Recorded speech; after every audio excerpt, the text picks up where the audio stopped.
कहते हैं हर उम्र की अपनी खासियत होती है और वैसे ही उम्र के हिसाब से डाइट भी। किस उम्र में क्या डाइट लेनी चाहिए ये जानना है बेहद जरूरी। तो क्या है वो खास बातें, आइए जानते हैं।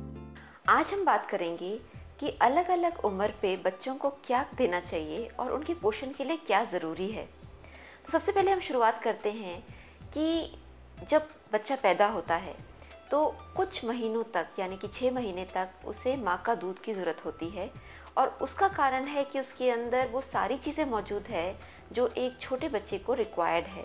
फॉर एग्ज़ाम्पल इम्यून थिंग्स, एक छोटे बेबी में इम्यूनिटी नहीं होती है, यानी जर्म से बैक्टीरिया से लड़ने की शक्ति नहीं होती। तो इस उम्र पे जो मदर्स मिल्क है उसके अंदर एंटीबॉडीज़ होती हैं जो बच्चे में डायरेक्टली मिलती है, उसको ट्रांसफ़र होती है और मदर्स मिल्क पी के बच्चा स्ट्रॉन्ग रहता है। दूसरी चीज़ है कि उसके अंदर उतना फैट, आयरन, मिनरल्स होते हैं जो बच्चे की ग्रोथ के लिए रिक्वायर्ड है और जो बच्चा डाइजेस्ट कर सकता है। आफ्टर 6 मंथ्स वीनिंग शुरू होती है और वीनिंग के समय बच्चे को जो फूड्स दिए जाते हैं इस तरीके से प्लानिंग होनी चाहिए जो कि बच्चा डाइजेस्ट भी कर पाए, उसको कोई एलर्जी भी ना हो और वो ग्रोथ के लिए उसकी सफिशेंट हो। थोड़ा बहुत उबला हुआ आलू, बॉइल्ड पोटैटो दिया जा सकता है जो कि बच्चा थोड़े क्वांटिटी में उसको खा सकता है। बॉइल्ड वेजिटेबल्स करके उसका सूप निकाला जा सकता है एंड इनफैक्ट थोड़ा काला चना और वेजिटेबल्स को अच्छे से प्यूरी में उसको प्यूरी करके उसको मिक्सी में अच्छा सा सॉफ्ट करके फिर उसका सूप बनाएं और ये सूप के अंदर विटामिन्स भी हैं, मिनरल्स भी हैं और थोड़ा प्रोटीन भी होता है जो एज अ वीनिंग फूड दिया जा सकता है। फ्रूट्स में वो वाले फ्रूट्स देने चाहिए जो बहुत ज़्यादा खट्टे ना हो, जैसे कि आप जो सेब है, सेब को मैश करके उसको खिला सकते हैं, केला खिला सकते हैं, चीकू खिला सकते हैं, थोड़ा बहुत लीची भी खिला सकते हैं। मगर फ्रूट्स जैसे पाइनएप्पल है, खरबूजा है, तरबूजा है या ऑरेंजेस हैं या मौसमी है, तो ये सारे फ्रूट्स छोटे बच्चे को वीनिंग में नहीं देने चाहिए। वीनिंग में ये भी ध्यान रखना चाहिए कि जो दूध आप दे रहे हैं, अगर टॉप मिल्क दे रहे हैं जैसे काउज मिल्क है तो काउज मिल्क को डाइल्यूट करके देना चाहिए और फुल हैवी मिल्क नहीं देना चाहिए।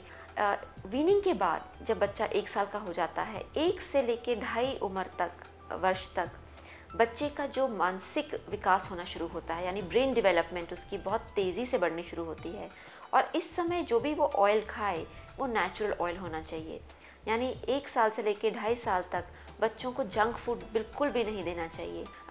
इस समय उसको अलग अलग फूड से इंट्रोड्यूस कराना चाहिए, जैसे कि खिचड़ी खिलाई या जैसे उसको नमकीन दलिया, वेजिटेबल्स, सब्जियां वगैरह डाल के नमकीन दलिया खिला सकते हैं या बच्चे को जैसे कि आप चावल की खीर बना के खिला सकते हैं। फ्रूट्स में भी धीरे धीरे फ्रूट्स उनके बढ़ा सकते हैं जिससे कि बच्चों को फ्रूट्स खाने की आदत हो जाए।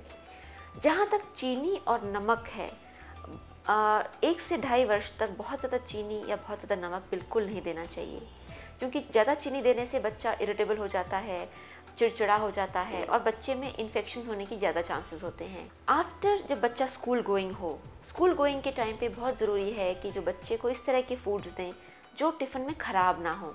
इस समय ये भी ध्यान रखें कि जैसे जो आप डेयरी प्रोडक्ट्स बच्चे को दे रहे हैं तो स्ट्रॉन्ग कोई फ्लेवर्ड चीज़ ना दें। पनीर दें, दूध, दही वगैरह दे सकते हैं मगर स्ट्रॉन्ग फ्लेवर्ड चीज़ें ना दें।